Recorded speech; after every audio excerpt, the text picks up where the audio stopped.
No person will be able to run from this truth. You can drink this truth and it'll still be at the end of each drink. And you can gorge yourself, smoke yourself, or meditate yourself, and it'll still be in the back of the mind.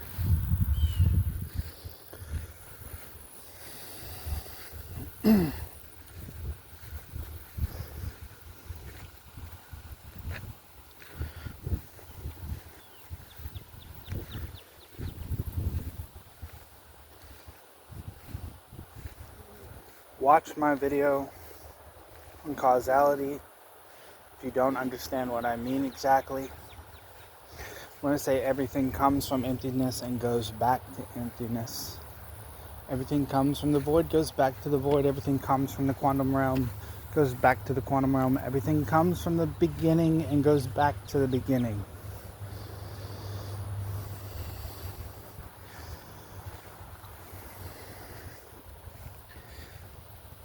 In this, a sour taste is in my mouth from Buddhism. It's the same sour taste I got from Christianity. A sour taste. A taste of delusion that I witnessed. There is more profound wisdom in Buddhism, and this wisdom needs to be around the world, but this wisdom comes with a cost of foolishness. And one could say, who could say that there was foolishness? Well, that's because the initial Buddha never believed himself to be a god. The initial religion of Buddhism never believed Buddha to be a god. And the following religion of Buddhism believed Buddha to be a god or some kind of omniscient being.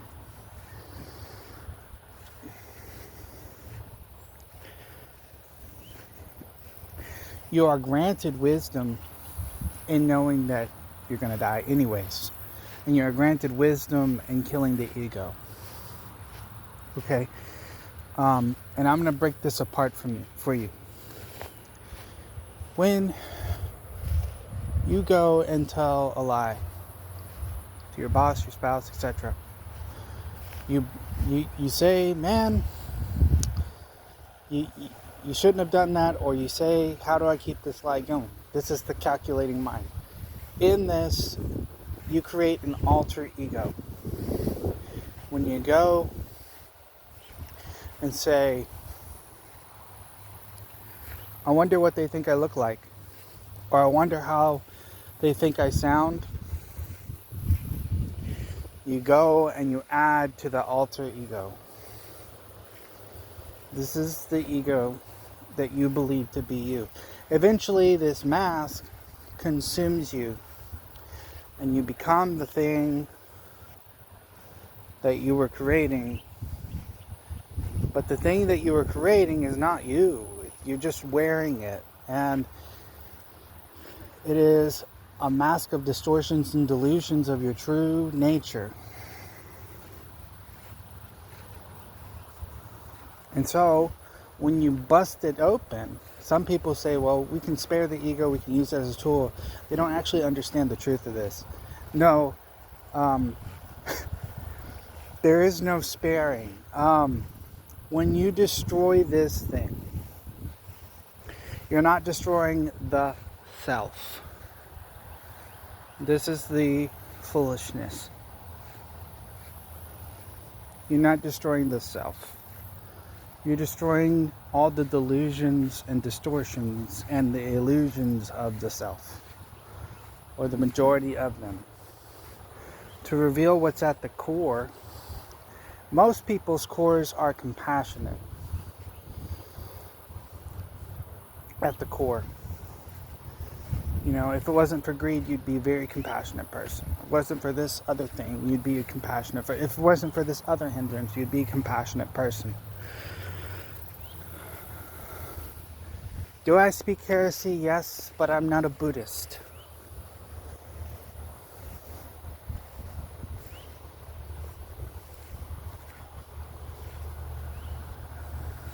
Just as I say what things really are, I will believe what things really are. I believe when wisdom and truth speaks to me. But I will not be deceived by the other things. I will not be deceived into believing in hells or heavens because someone died and came back to life. That's called a near-death experience, or nearly died. That's what happened to Buddha. He nearly died. Had an illusion of other realms. Now, could he have actually went to those other realms? Sure. Did he bring me to the other realms? No. He did not. That's why I summarized it into the emptiness. The beginning and end of emptiness. Because the other realms are unimportant. The laws of karma are actually unimportant. That's why I summarized it into guiltiness, into resentment, into regret. Things that actually affect the soul. And by soul, I mean that the self. These things affect the self. And by that, I mean they put masks on the self and warp the self to the point where the self is the quietness and the mask is the thing that's always talking in the mind. So some people think that a completely quiet mind gives you the core. No, it doesn't. You quiet your mind to eliminate this illusion. You have mindfulness to be compassionate. This is wisdom. This is actual wisdom. Common sense. Knowing these things it's so important. Begging for people to understand the truth of these things and what they mean, because it is a waste to meditate for 3 to 10 years of your life for something that you already have. Once you've destroyed the ego and you live as you truly are, with compassion, intentions, and even desires, it is a waste to do all these other things that waste your life. You say, well, one may call it a waste, but I call it transcendence. You cannot transcend. That's the point. You cannot transcend. You can only transform. You can't transcend what you already are. You can put shit on it. You can smear it. You can mess it all the fuck up. But you cannot transcend. You can only transform. And most of the time you don't even want to transform. You can't transcend what you are. You can come to wisdom and understanding and transform. You can be a more compassionate person. You can be a very wise person. You can have skillful acts. And you can have skillful actions and skillful decisions.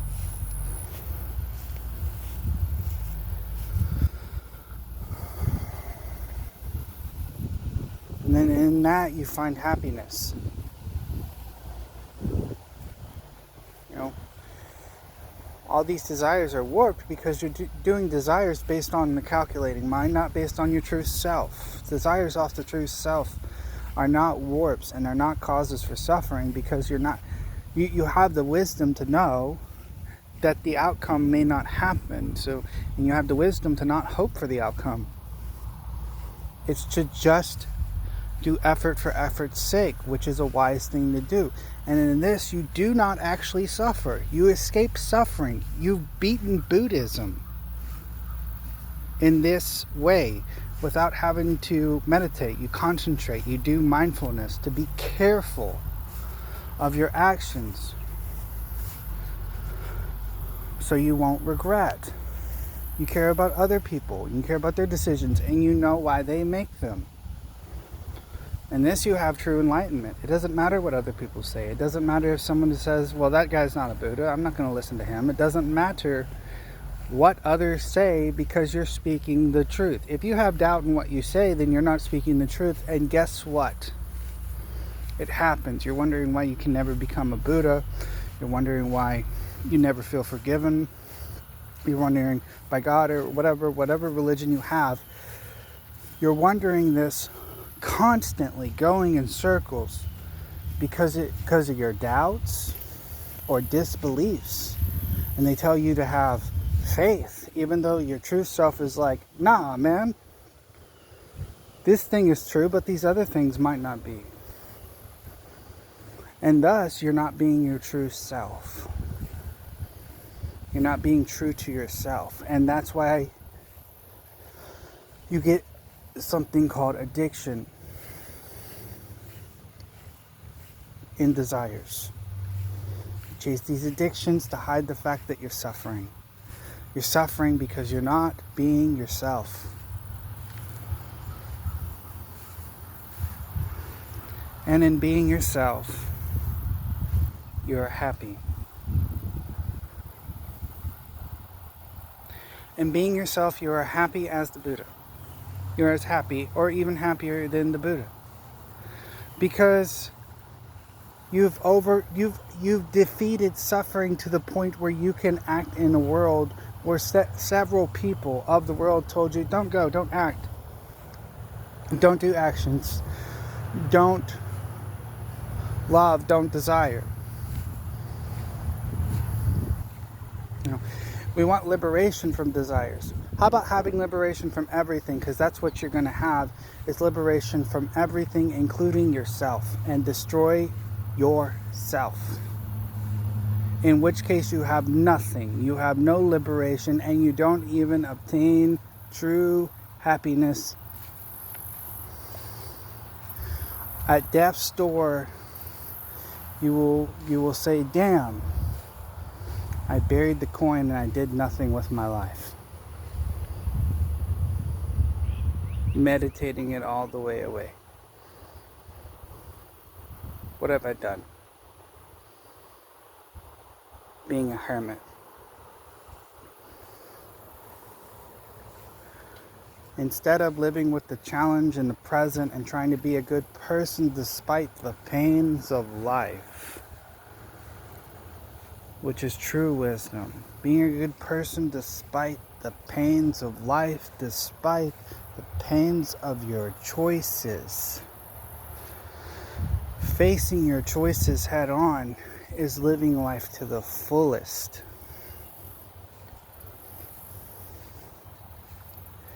There's a great accomplishment. This is where Buddhist happiness comes from. Because he did live his truest self. And for everything he claimed, it was true from himself. This is why he was truly happy. He changed others. He sought a truth of suffering, got down to the keys of suffering, undid the feathers that caused him suffering. This is not true for everyone.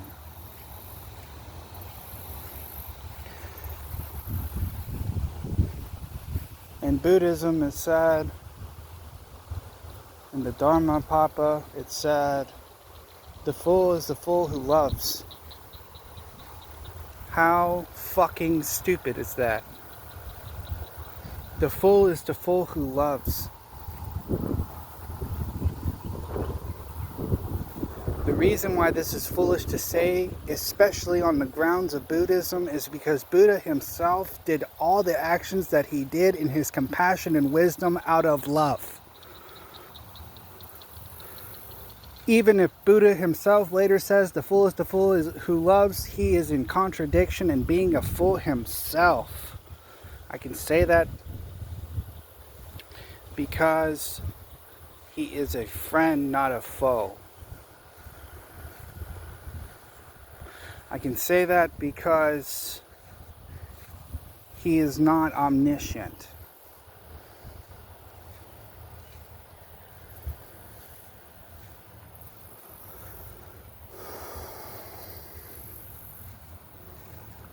So he created a method for practicing compassion, which is a beautiful thing. It's a beautiful thing in Buddhism, the methods of practicing compassion. And in these methods, it'll keep you from regret and all the other... Sorry, it's fireworks season.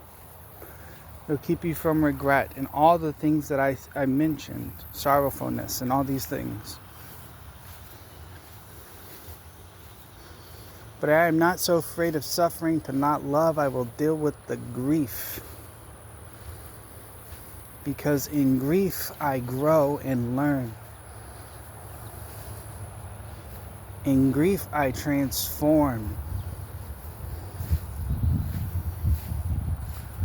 Grief is a lesson that life is short. I shouldn't expect anyone that I know to be there tomorrow or even tonight. And so the happiest you can be is to live in the present. The present for human experience being the short past and the short future. Living in the present does not mean you do not plan, does not mean you have no aspirations for attaining anything. In fact, one of the aspirations in Buddhism is to attain nothingness. Excuse me, emptiness. Somebody's going to correct me, but it means virtually the same thing in many circles. Not the philosophical, well, it's not nothingness, because the philosophical nothingness is absolutely nothing, but the mathematical nothingness isn't. -1, +1 equals 0. There's something, an infinite of whole numbers. Both directions equals 0.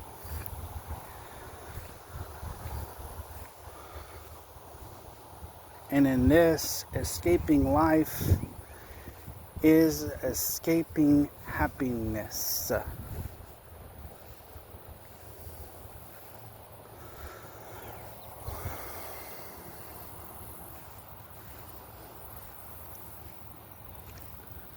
Suffering is a teacher, this is true.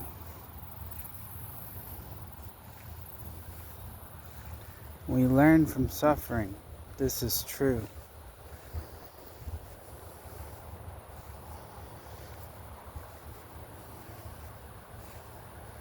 And so,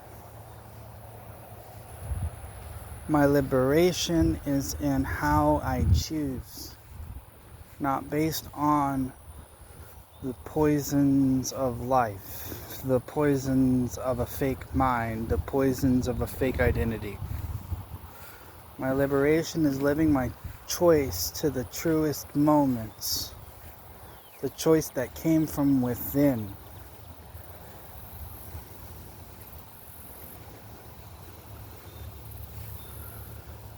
And in doing so,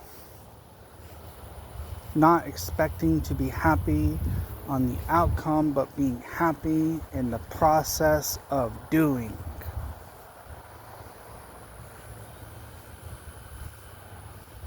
This is wisdom. This is the truth.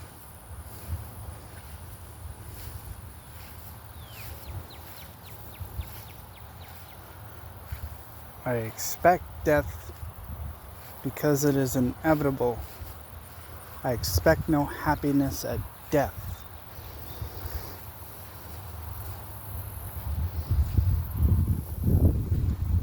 I don't even expect another life. And if it happens, it happens. Living my truest self, I will not be convinced by others. I will do good for goodness sake. And this is the poison of the trees of religion. This is something that Buddha has pointed out before he created his faith. The poisons of the tree of religion is that people do good for the sake of gold in the sky that isn't there, instead of for the goodness in their hearts.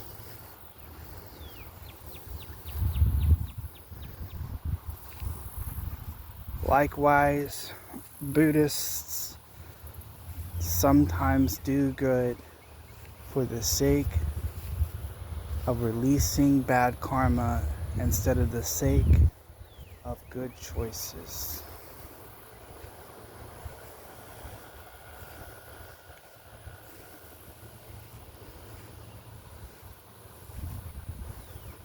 And in understanding this, I have let go from Buddhism. In the truest sense, I have become a Buddha. That I have no teacher to live a happy life. In the truest sense, I walked Buddha's path, but I found different answers. And have different beliefs. Beliefs that aren't false.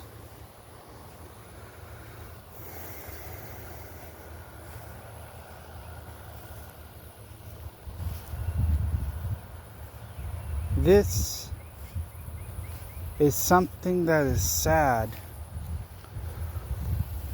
The world keeps this information away from you.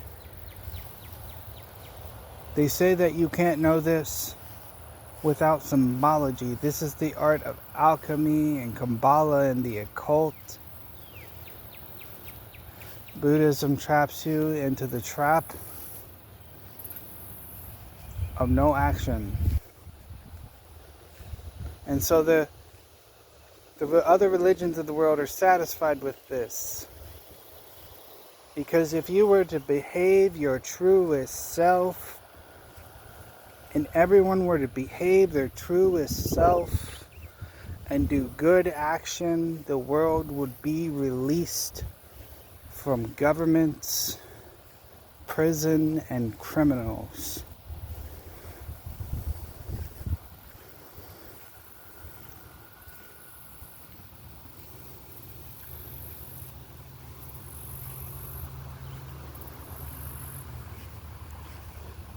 This is the utopian dream that Buddhism wanted to attain, but we cannot attain this with inaction.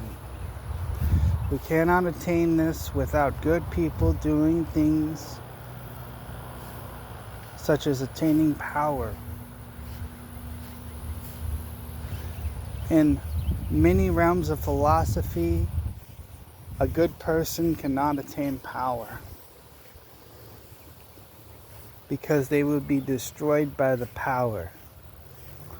But if you understand yourself to the truest sense, even if you don't lust after power, you can attain power to keep it away from bad people. This would be wisdom. Slowly dissolving the need to control everything other people do. And so you are as free as you possibly can be. Happy and being present. You don't lust after the impossible and unrealistic goals. You do the attainable. And by doing the attainable, you achieve the what appears to be impossible.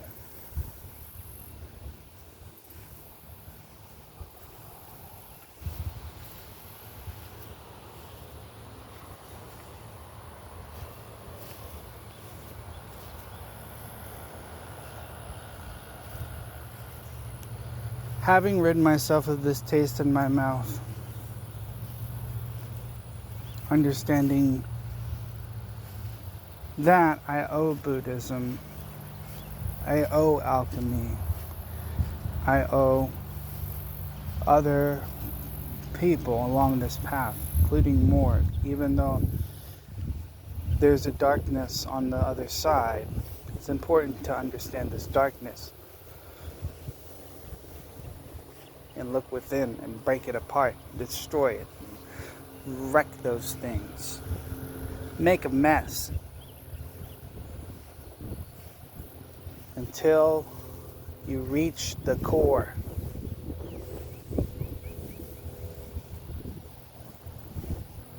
The core beyond illusions.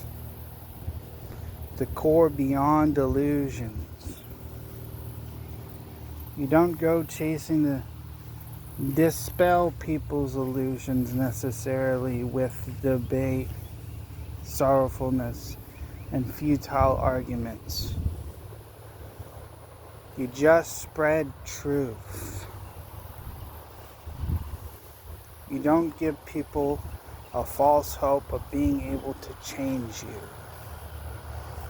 This is the core, root core that I do not like about atheism. Even though I admit to a concession of atheism.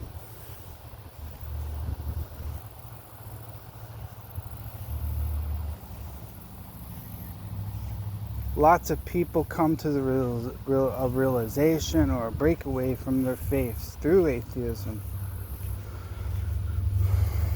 But it is at a great cost of compassion.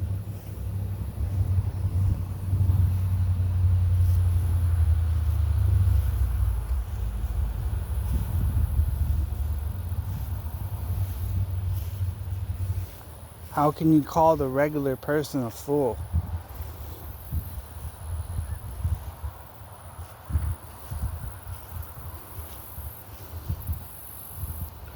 Or a liar,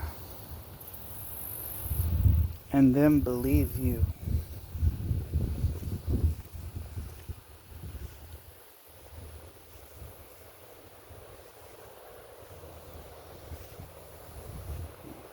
How can you expect happiness and lament in your suffering, your sadness, that other people believe a certain way? You know, there are futile goals.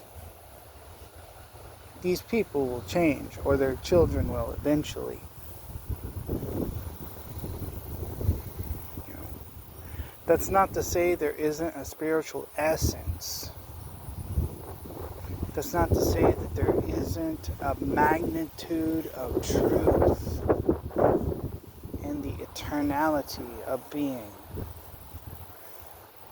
Not the self, but of being, the universe. Somebody says that even the universe will end, but the beginnings of the universe cannot.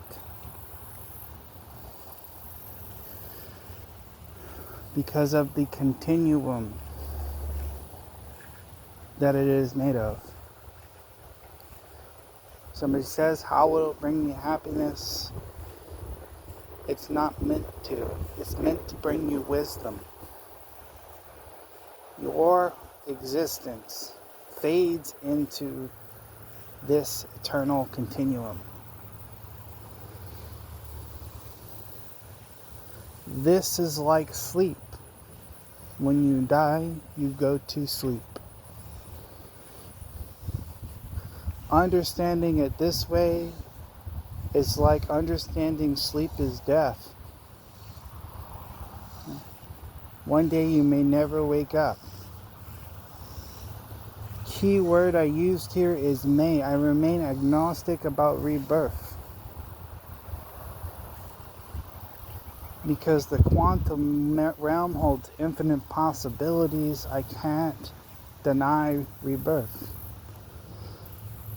Somebody says, if I am reborn and I don't remember anything, then how can I be myself? Because yourself isn't the host of memories. It's the presence and the awareness. that comes into the body. It's the compassion that brews in the being.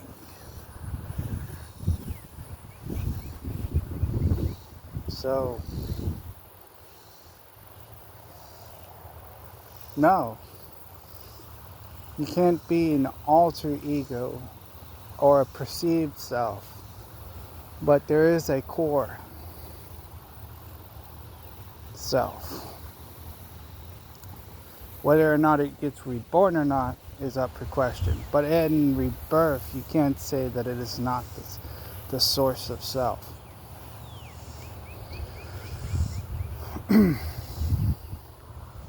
This is the inklings of what religions mean.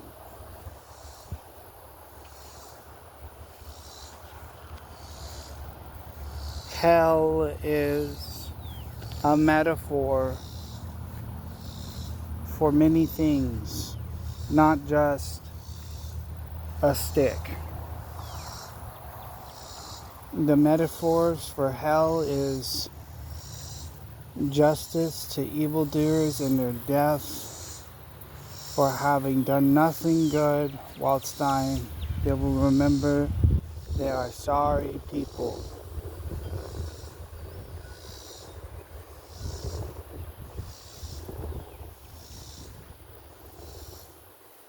They suffer all the way till the end of their life. This is of course true. This is also what it says in the Dharma. I just believe distinctly for different reasons. Similar but distinctly different reasons.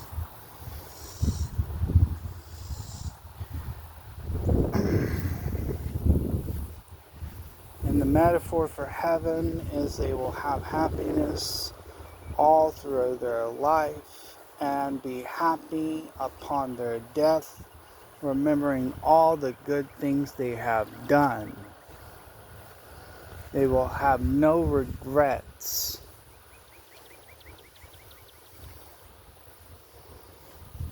It does not mean that these two realms exist.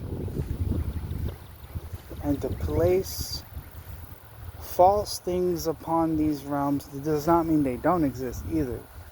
But to place false things upon these realms is to distort the realms and fuck up self.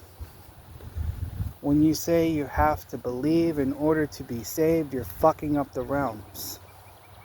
Or the metaphors for the realms. Because then the person does not attain their true self and cannot experience heaven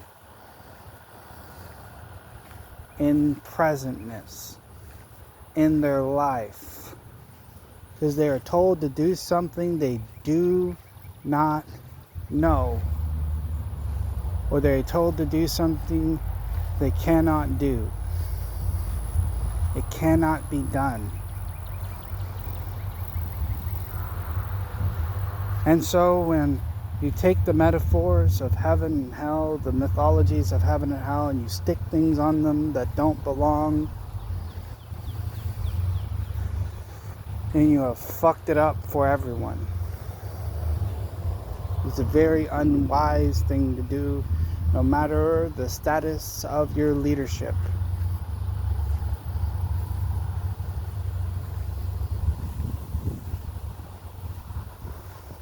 It's unspiritual. It's anti-compassionate. To include when you take extremes and you say that hell lasts forever and mean eternity, when many hells do not, including the Christian hell. It's metaphors and parables and scriptures that show it doesn't. That this realm, even if it is an illusion, doesn't last forever, is just to show how greedy the church is. Very discompassionate and greedy. They don't want good people. They just want people and their monies. They don't care if they're happy. And they don't care if they're loved. They don't care if they reproduce.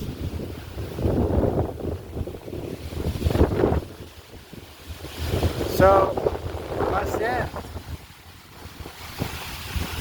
Because the storm is coming. Right on time. And the beauty of this wisdom that may hit you. Many things happen like this. Often they are a coincidence.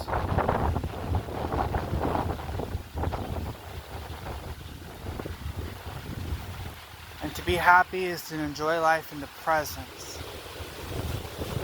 even in pain.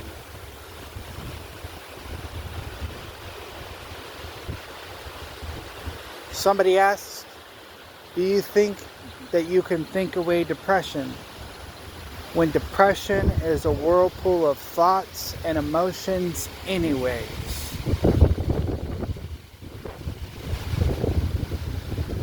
And I was depressed, and I'm no longer depressed because I lived no lies. Gains founded on truth are the best gains ever.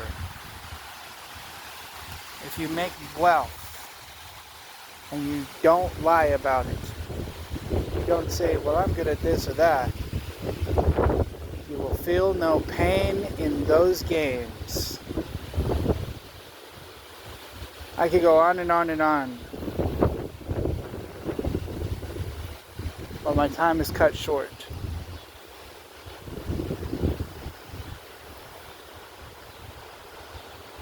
Love yourself. And it is not who you think it is. It is beneath the actions. It is down to your truest intentions. And it is compassion, it is love. It is emptiness, and it is wisdom. You just have to deny falsehoods and false beliefs. And you do not have to do all these things people tell you to do against your own will. You do not have to sacrifice the world in order to live your truest life.